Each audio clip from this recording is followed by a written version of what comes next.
Thank you so much, Caitlin and Sydney. Carol Hawkins will light our chalice for us today.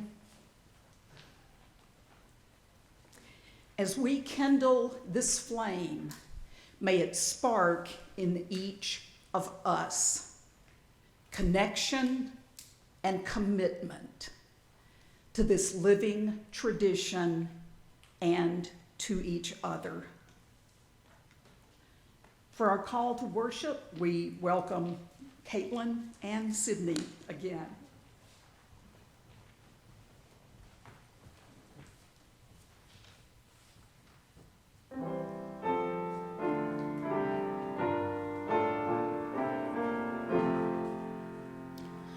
From all that dwell below the skies, let faith and hope and love arise.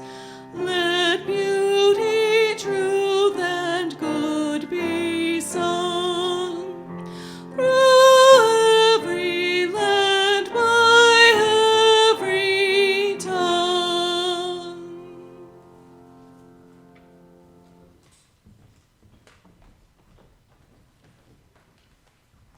The opening words this morning were written by a Unitarian Universalist minister, A. Powell Davies.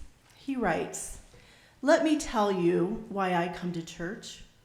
I come to church and would whether I was a preacher or not, because I fall below my own standards and need to be constantly brought back to them.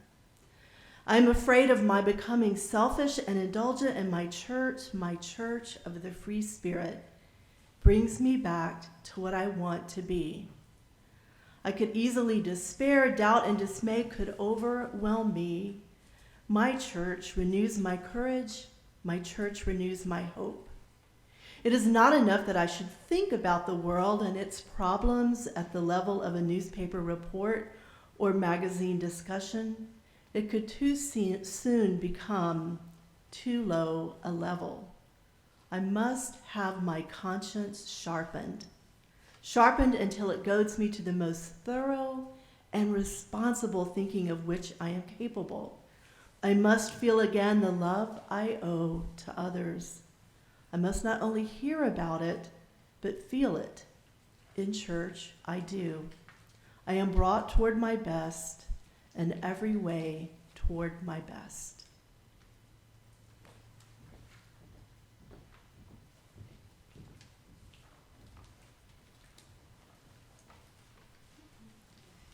As I look out over the congregation, I want to offer each and every one of you a warm welcome to Buckman Bridge Unitarian Universalist Church. We're especially happy for any first-time visitors who are here. A warm welcome to you, and we hope that you will stop by the welcome table at the back of the church, meet some really nice folks, and learn a few things about this wonderful community. Welcome. We are fortunate to have Gary Smart as pianist with special music this morning. I looked at the list of Gary's credentials as I thought about introducing him, and I realized that if I told you everything he has done, we would come to the end of time for the service. We would go right through lunch and probably go into the meeting time for the Covenant this afternoon. So I will just say how grateful we are to have you, Gary. I believe he's going to tell you a little bit about his own composition before he plays it. I'd like to play a couple of my own tunes for you this morning. This first one was written some 35 years ago while we were expecting a happy event in our home. We were literally waiting for Katie. So enjoy, I hope.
Thank you so much, Gary.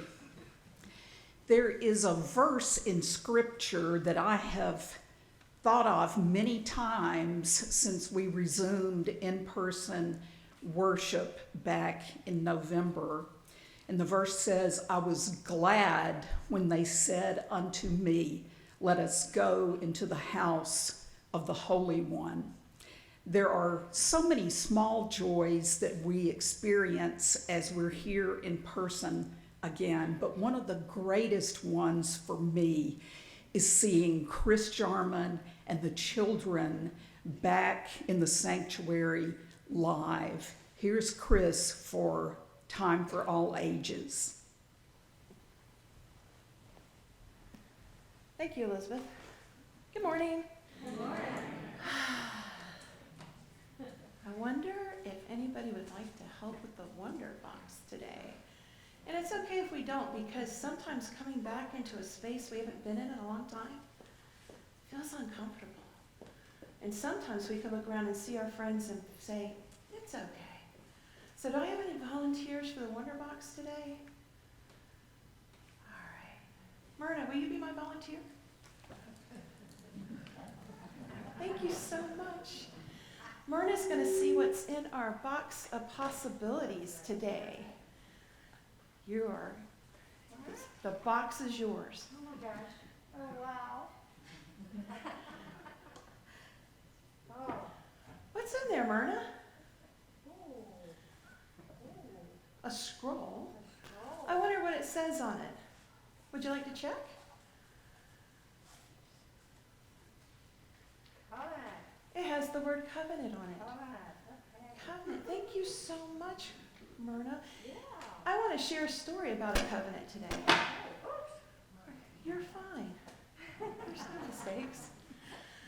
I want to share with you a story about a tree house. Now, in case you don't know it, we have a new playground. If you haven't seen it when you pull in, it's pretty cool.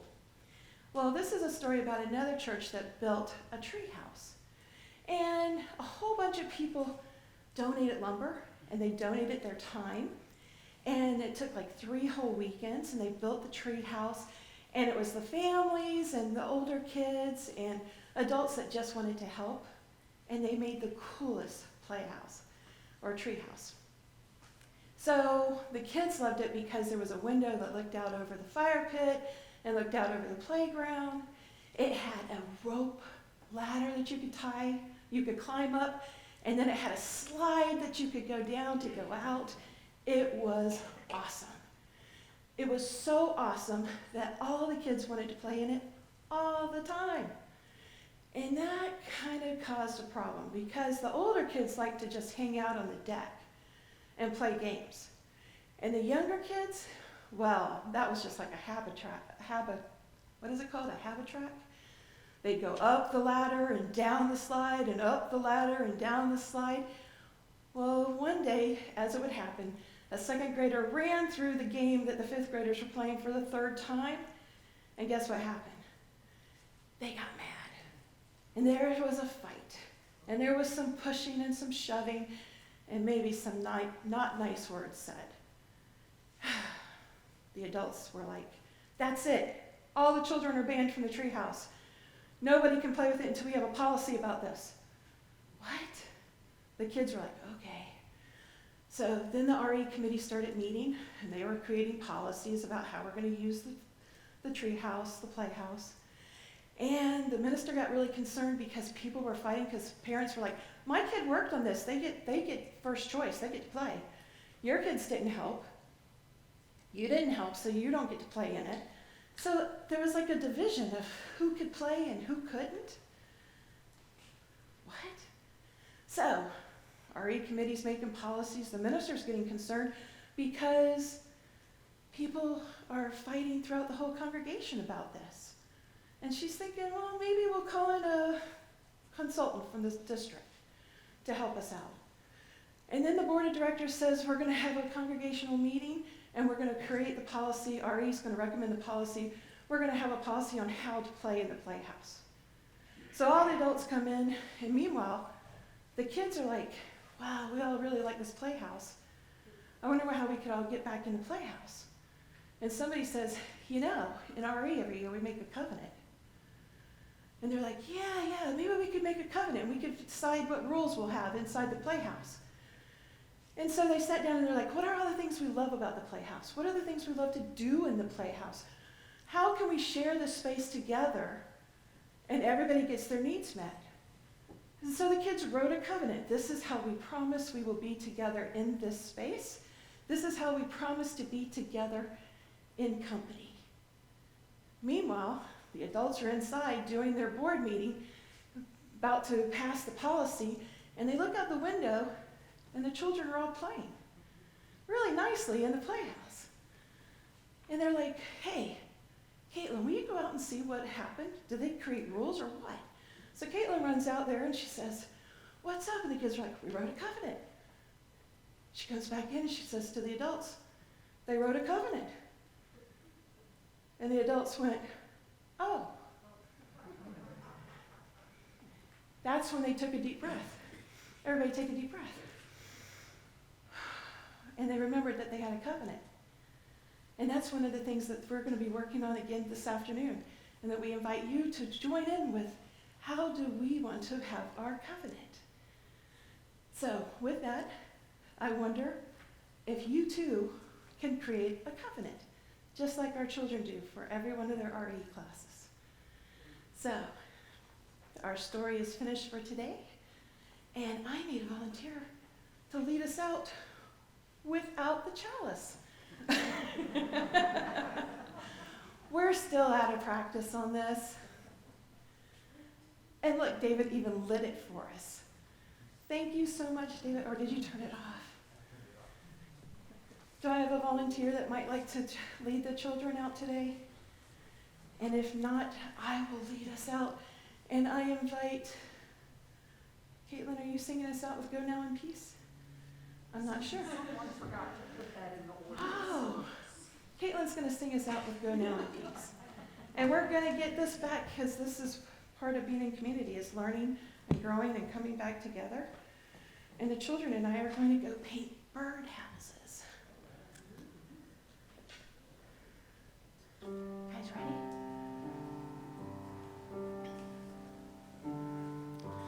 Go now in peace, go now in peace. May the love of God surround you everywhere,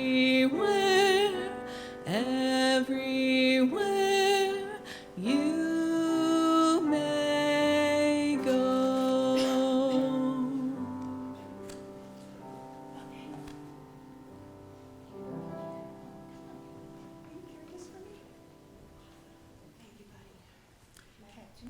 I, of course, am the one who forgot to put that in the order of service, so we're fortunate to have people who are really professional in their work. Sydney and Caitlin, thank you.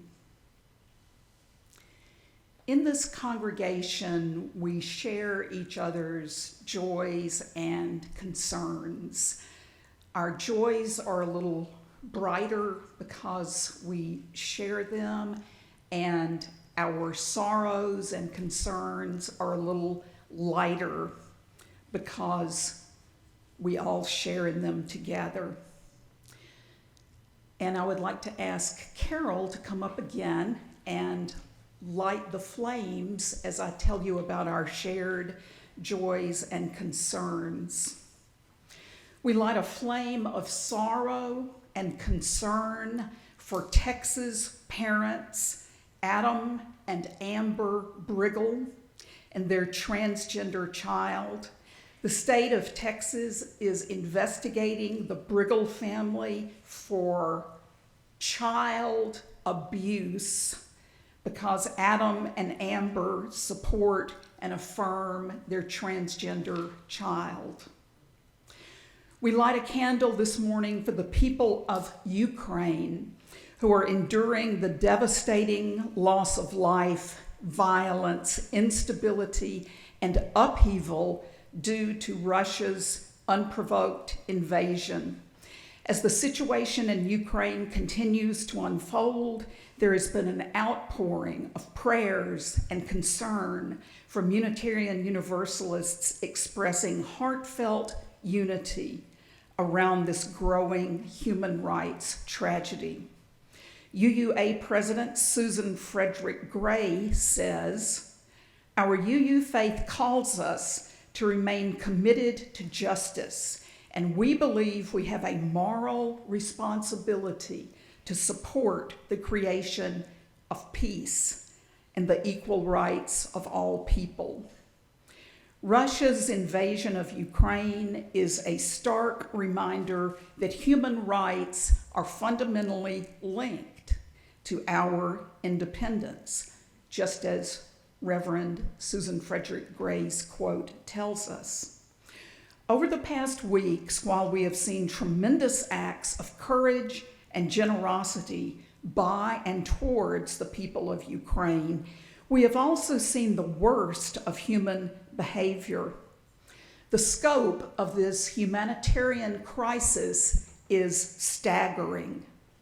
To help address the scale of the crisis, the UUA has been working closely with our partners at the UU Service Committee, which is dedicated to advancing human rights and social justice, together with an international community of grassroots partners and advocates.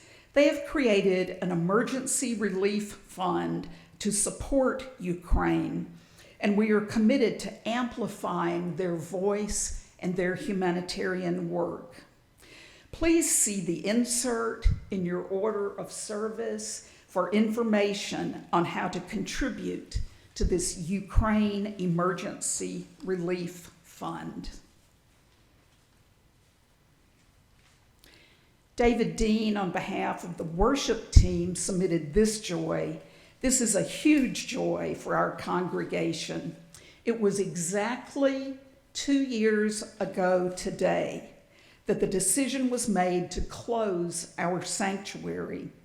And today is our first full live service without any video elements at all.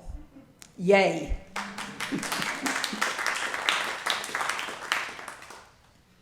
We light a flame of sorrow and concern for Florida's Don't Say Gay law.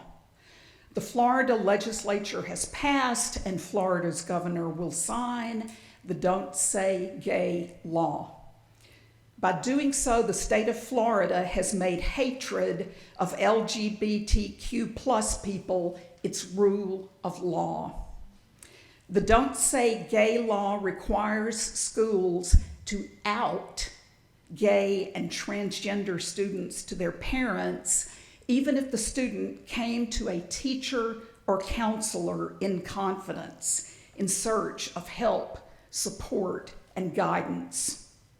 The law also shames, silences, and confuses the youngest children of same-sex and transgender parents because it prohibits even mentioning sexual orientation or gender identity in the classroom.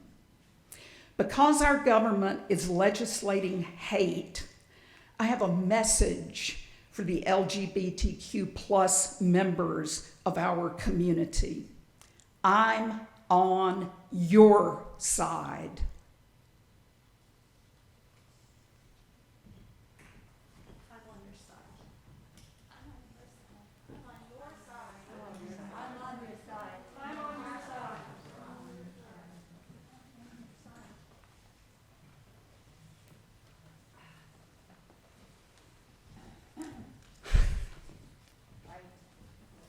Thank you.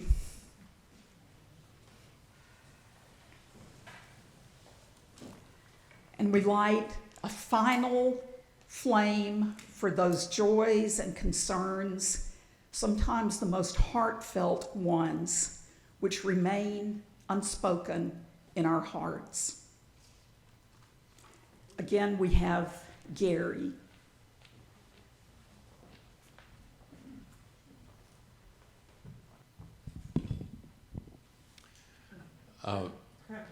This next piece has a little story behind it, which I think may help you to understand and enjoy it.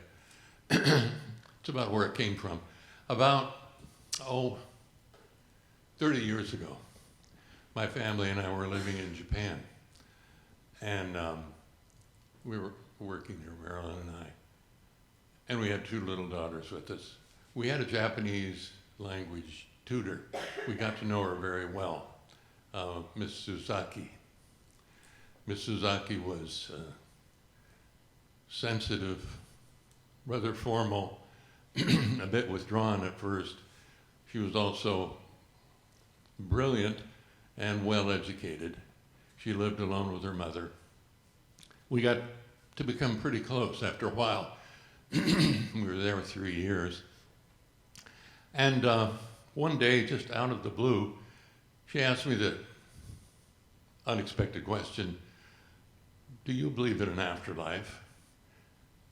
And I was taken aback, and I said, "Well, yes, I do, as a matter of fact, but it's not a religious matter for me. It's just an intuition. It's instinctive." And she said, "Well, I do too. I don't know why. I'm not a Christian." And I said, "Well, other people believe in an afterlife too." And she said, "You see, I grew up, I can remember the end of the war, and I remember the American occupation, and during that time, my father died of heart disease. He was weaker and weaker. We couldn't afford an operation. There was no national health care. It was very confusing for me. I was so close. It was so traumatic for me. And I finally consoled myself by telling myself, Father just went to sleep and he woke up in Brazil. Again, I was taken aback and I said, "Brazil? Why Brazil?" She said, "Oh, many Japanese wanted to emigrate to Brazil after the war well, it was like paradise on earth in our minds. My father talked about it a lot. It would be a way to get away from the shame and the poverty and the devastation." Well, the next Christmas we exchanged gifts, and I gave her a handwritten copy of the music to this tune that I'm going to play for you. Also a cassette tape. Remember cassette tapes? I gave her a cassette tape of me playing this tune for her. And I told her, "This is the music that your father heard when he awoke in heaven in Brazil."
Thank you, Gary. It seems that every time I turn around, Madeline Sims is doing some new thing that I didn't realize she could do. We talked and think it is partly being librarian, because librarians know almost everything, and the few things they don't know they can look up. So Madeline is here today to talk to us about stewardship.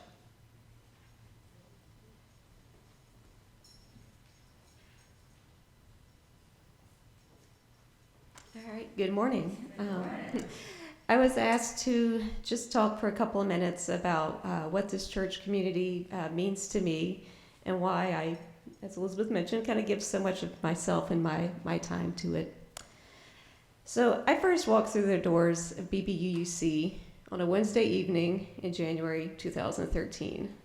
I was 29 years old, had largely been religiously unaffiliated since I was a teenager.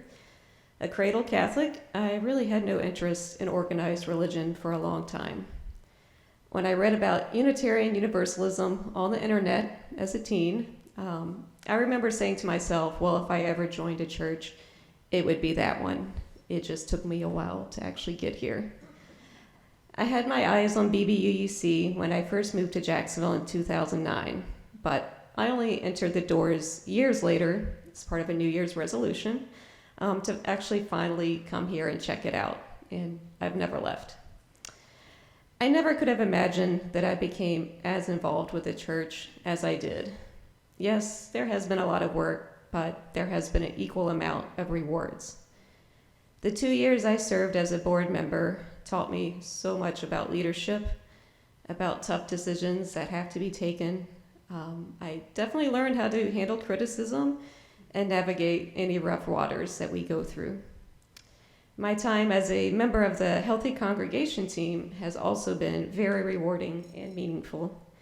Exploring conflict resolution methods, learning how to stay calm in volatile situations are lessons I take with me beyond the walls of this church. Social justice has long been a passion of mine, starting from when I was in high school. I am so fortunate BBUC has provided so many opportunities to put my beliefs and words into action. From participation in iCare meetings to MLK and Pride parades, it has just been an honor for me to participate alongside so many others in the pursuit of justice. BBUC has also nurtured my spiritual growth and education, from sermons in the pulpit to small group ministries to book discussion groups. I have just learned so much from my fellow congregants and have developed a deeper reverence for the spiritual realm.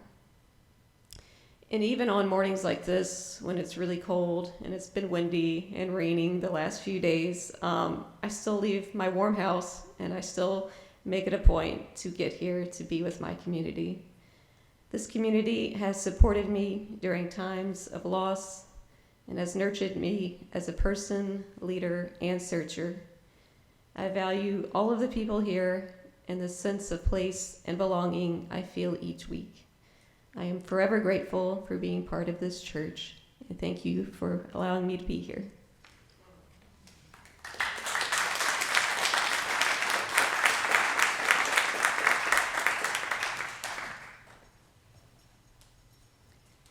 Thank you, Madeline.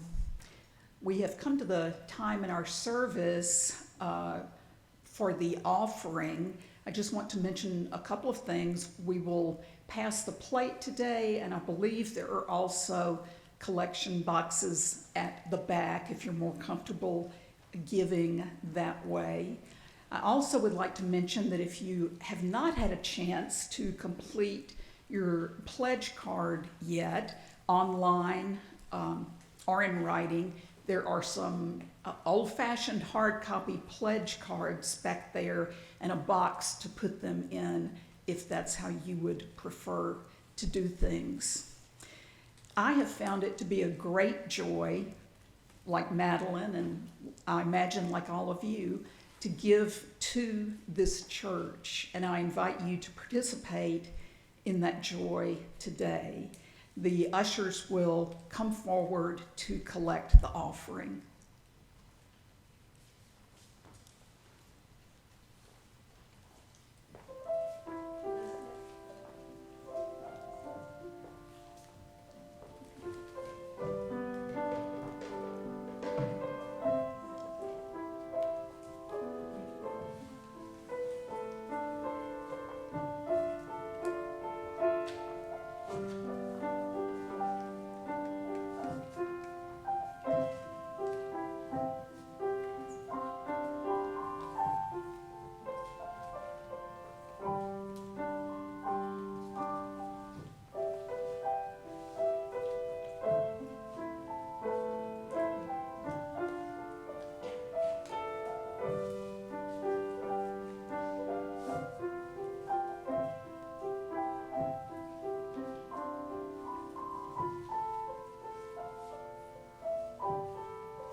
Spirit of life, come unto me.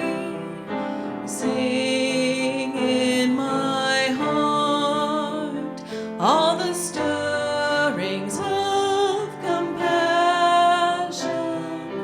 Blow in the wind, rise in the sea, move in the hand, giving life the shape of justice. Roots hold me close, wings set me free. Spirit of life, come to me, come to me.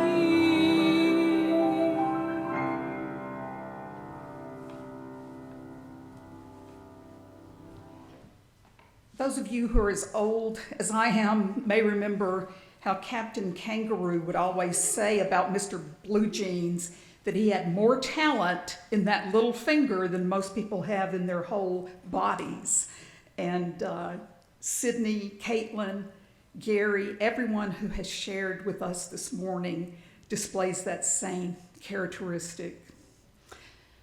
We have in our pulpit today someone it's always a joy to see, our affiliated community minister, Reverend Carmen Emerson, who has graced this pulpit many times.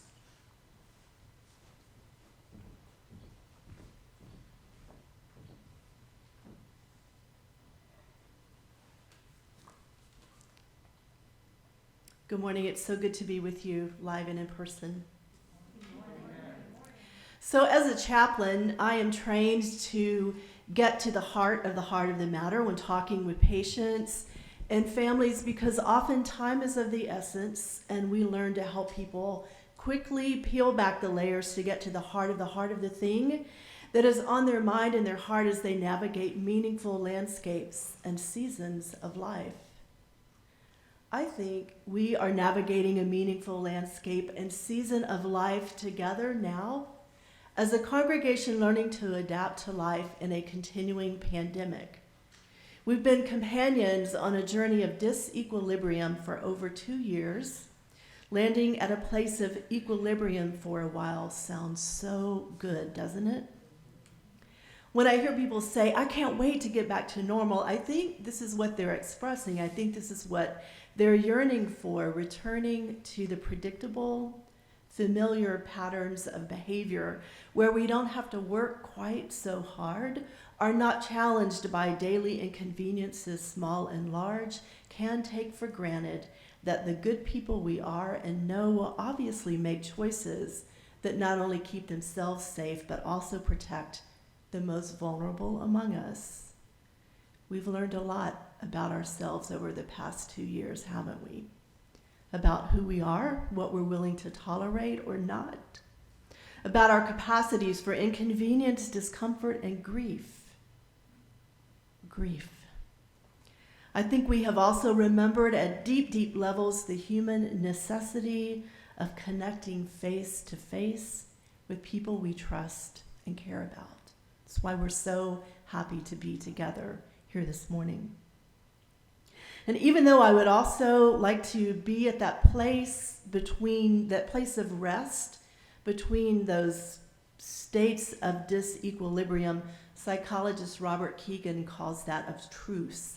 We would like to be at those truce places, those plateaus in human development. Even though I would like to be resting there with you at one of those truces, I don't think we can go back to normal. I hope we don't settle for going back to normal. Notice the word back in that. I hope we don't settle for going backwards. The good news is that we have arrived together at a numinous threshold as we imagine our new normal as a congregation, and so it is a perfect time for us to consider together the heart of things for Unitarian Universalists, which is covenant. Ours is a theology of covenant. It is our way of being a religion, our way of being a community of faith. To covenant with one another is to make a promise to one another about that which is of ultimate concern to us. Our promises are not made in fear of eternal punishment or in hopes of eternal reward, but are rooted in personal integrity and our ever-expanding understanding of the world we're a part of. We sing about this every Sunday that we're together. Roots hold me close, wings set me free. Our choice to organize around our promises among ourselves, in other words, our relationships with one another, our choice to organize around our promises among ourselves and with that which invokes our ultimate commitment is our greatest strength as a religious tradition.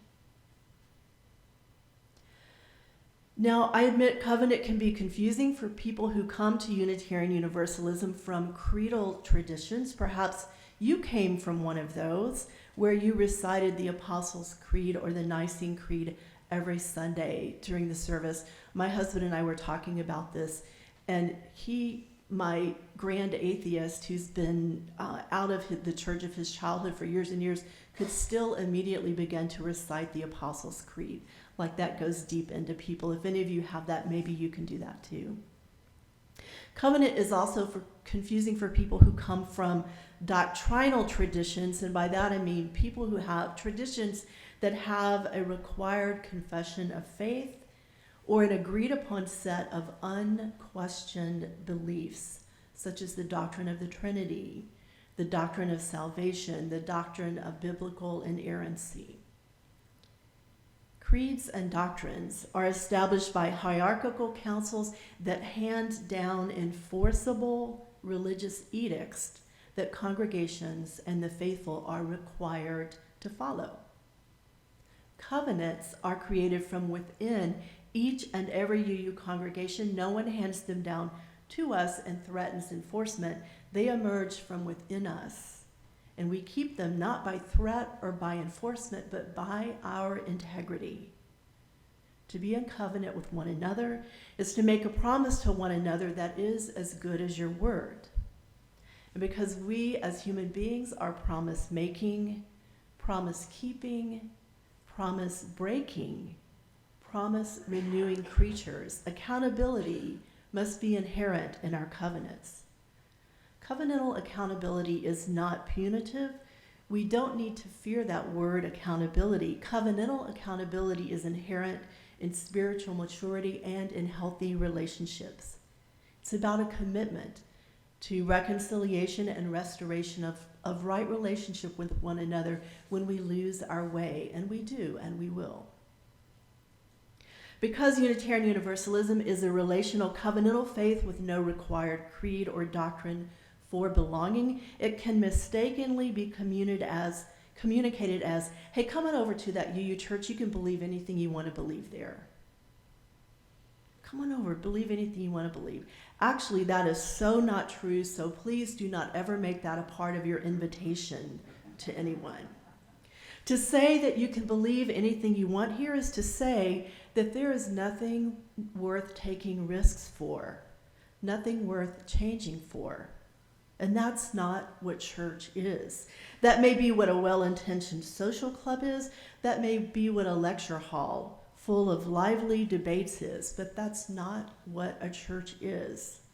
Church, our church, is the place we come to deepen our roots and strengthen our wings, and that is simply unsustainable on a spiritual diet of anything goes. Let me offer another way to consider the harm of saying you can believe anything you want to here. Imagine that you came from another religious tradition that oppressed you because of who you are and who you love, and you arrive here and someone says, come on in, you can believe anything you want here, it doesn't matter, come on in.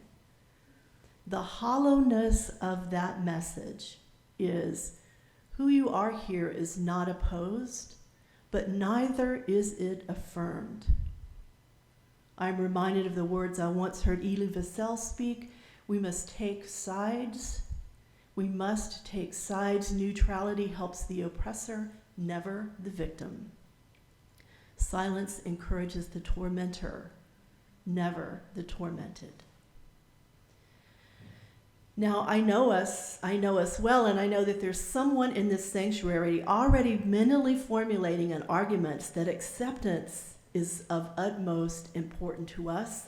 And I think that we do strive to be accepting of everyone, but we have made a false idol of acceptance and a false promise of unconditional acceptance, because there are behaviors we will not remain silent about, will not tolerate, should not tolerate. There are shared values that are of ultimate concern to us that we will not sacrifice on the altars of acceptance, neutrality, and silence. If someone wanted to step into your pulpit and condemn equal marriage from this pulpit, preach that LGBTQIA rights must be eliminated, wanted to make a law saying that saying the word gay is an abuse of our children, we would not accept that, because we know that it is a slippery slope from eliminating rights to eliminating people, and that such a message is contrary to our religious commitment, our promise, our covenant to affirm the inherent worth and dignity of every person. If someone wanted to ridicule climate change from our pulpit, preach that it is a hoax and that we should use every resource we want to as human beings who have dominion over planet and all its creatures, we would not accept that, because we covenant to recognize the interdependent web of existence of which we are all a part. We heed the guidance of reason and the results of science. We recognize wisdom in the spiritual teachings of earth-centered traditions which celebrate the sacred circle of life and instruct us to live in harmony with the rhythms of nature. It's one of those things of ultimate concern to us. If someone wanted to come into this pulpit and preach against the agency of women and our autonomy and choosing reproductive health care for ourselves, we would not accept that. If someone wanted to preach from our pulpit a defense of systemic racism because the cost of change is just too painful, we would not accept that, because as relates to both of those things, we are in covenant to affirm justice, equity, and compassion in human relations. We are in covenant to learn from the words and deeds of prophetic people which challenge us to confront powers and structures of evil with justice, compassion, and the transforming power of love. And we know that the cost to such prophetic people has been high. We owe them more than just acceptance. as a Unitarian Universalist congregation in voluntary association with the Unitarian Universalist Association. That's a lot of words, I'm sorry. So as a UU congregation in voluntary, in space, voluntary association with the UU Association, meaning all other UU congregations across the continent. The association is not them, the association is all of us. We are in covenant with all of those other congregations to affirm and promote values that are of ultimate concern to us as expressed in our principles and wisdom sources. Those are on the back of your order of service. We are not a believe anything you want to and it will be accepted here religion or congregation. And while there are no required beliefs in Unitarian Universalism, as you've just heard, there are beliefs and values. We share values of ultimate concern to us. We believe what we must. And by that I mean that as a living faith tradition, our evolving beliefs are informed by reason, by experience, by knowledge, and, to quote from our first wisdom source, by our direct experience of that transcending mystery and wonder affirmed in all cultures, which moves us to a renewal of the spirit and an openness to the forces that create and uphold life.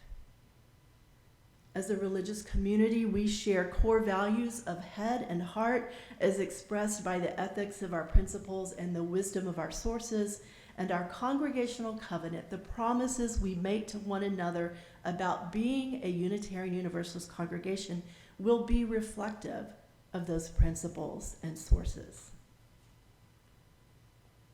I want to note that our principles work best together. To privilege a single one over any other is to expect a one-winged bird to fly. For example, consider the first principle on balance with the seventh principle. The first is respect for the inherent worth and dignity of every person, and the seventh is reverence for the interdependent web of existence, of which we are all a part. In other words, as Unitarian Universalists, we acknowledge that we're constantly balancing between independence, individuality, and community, connection. We're balancing between retreating and belonging. First and seven are the balance of me and we. And the covenant we create, the promises we make to one another, will reflect that.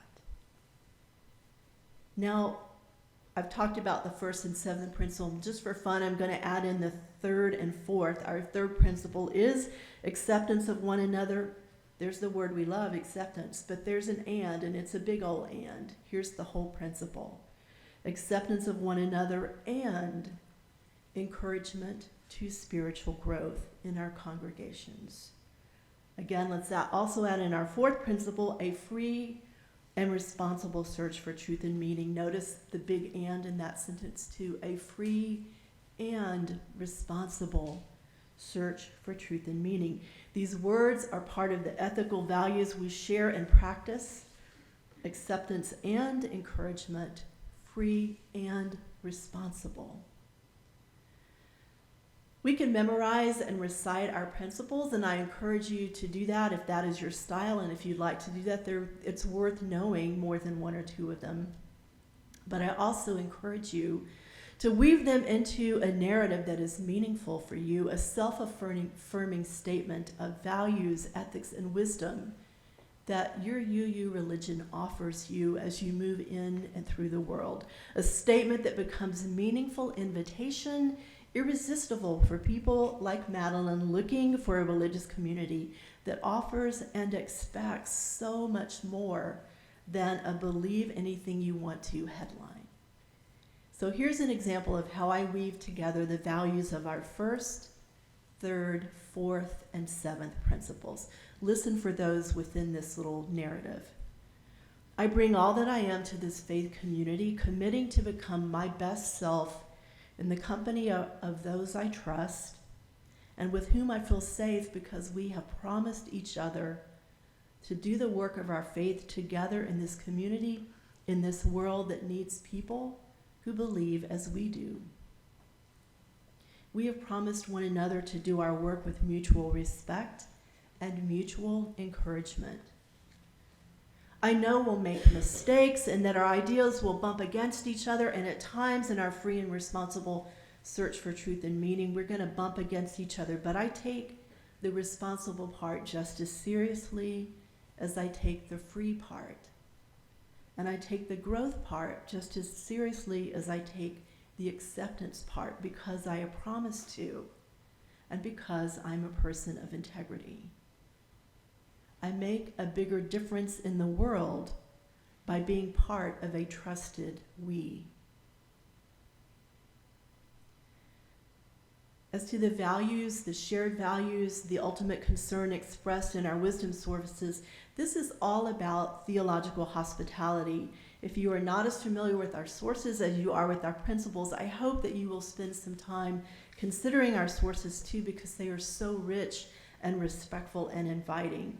They are our acknowledgement that people understand the holy in many different ways, people connect to the holy in many different ways, and that we will never ever prescribe how another person should or must do that.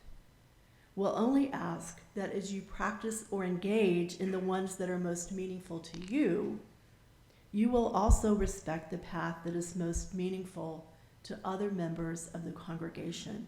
For example, one of our named wisdom sources is Jewish and Christian teachings, which call us to respond to God's love by loving our neighbors as ourselves. And yet we can be pretty tough on the you Christians among us. So what I would say, if this is not a personally meaningful wisdom source for you, if you don't connect with it, no one's going to force you to do that. But neither is it acceptable to diminish another's reverence for that wisdom source. We promise. As I begin to close, I want to recap what we've considered about covenant today. We are a relational, religious community bound together not by creed or by doctrine, but by covenant, by the commitments, the promises we make to one another about the shared values of ultimate concern to us, often expressed in our principles and wisdom sources. Our covenants reflect our integrity. Our promises are as good as our word. The ethics of our principles and our reverence for our wisdom sources are inherent in our covenant, as is accountability to one another. When our promises to one another are broken, we hope to find our way back to one another by processes of reconciliation that help to restore right relationship. We believe what we must, informed by reason, experience, knowledge, and transcendent mystery, and we acknowledge we are a living faith tradition. You've heard that phrase a few times this morning. We're going to keep growing and learning. That's what it means to be alive in the world, deepening roots and spreading wings. Our 7 principles work best together, and each of us can reflect on them with words that are meaningful and memorable to us as we move through our days. I think all of that sounds so much more meaningful and inviting than come on in and believe anything you want to. The combination of covenant principles and wisdom sources is a profound way to be a religious community together. And here's the thing about profound. Profound is hard work. Profound can be hard work. Our intentions are often good, our execution and impact less so. Despite our best intentions, we are going to stumble. In the midst of all these deepening roots that hold us close and expanding wings that set us free, we are going to stumble at times. We have shared values, but we may at times disagree on the priority of them. We have shared values, but we may often have limited resources of time and money and get infected by a mindset of scarcity. We have shared values, but also vastly different experiences, and at times may become so defensive about our own experiences and truths, we become too threatened to actually acknowledge the experiences and truths of another person. And hold that, please, with that thought from Elie Wiesel. Do we support the oppressed or the oppressor? We hurt each other. We don't want to. We don't mean to, unless we're pathological, and I hope that no one here is pathological, but sometimes we hurt each other, lose our way to each other, and that is why we center ourselves in covenant. To covenant is to make a promise rooted in your integrity as a human being. To covenant is to make a promise rooted in your integrity as a human being. We are a promise-making, promise-keeping, promise-breaking, promise-renewing people of faith who share beliefs and values and who are doing, each of us doing our best to be brought toward our best in every way toward our best. When we break our promises, we must not be afraid to hold one another accountable, not punitively, not shamefully, but graciously, gracious accountability. And thank you, Chuck Smithers, for that beautiful phrase. Gracious accountability must be inherent in each and every covenant we make. We are not responsible for what people choose to do with the grace offered. They may ignore it, deny it, waste it, attempt to take advantage of it. But our first responsibility by way of our covenant is to offer it, to offer gracious accountability. As the poet Rumi says, though you've broken your vows 1,000 times, come yet again come.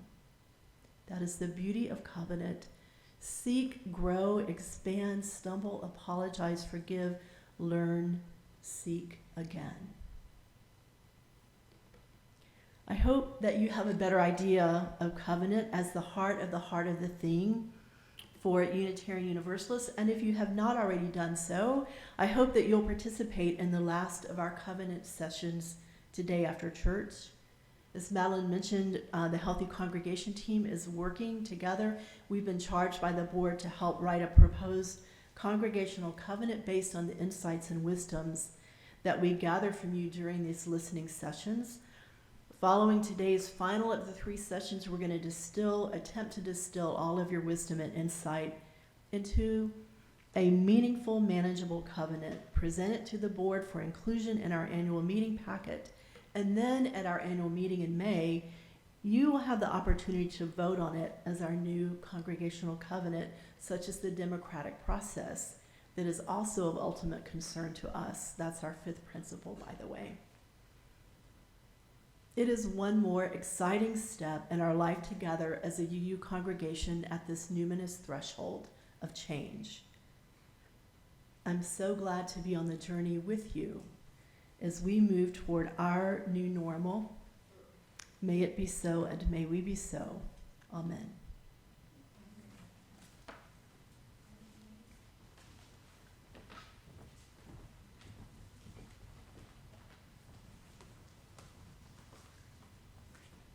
Thank you so much, Reverend Carmen. As Carol comes forward to extinguish our flames, please consider these words of Krista Taves.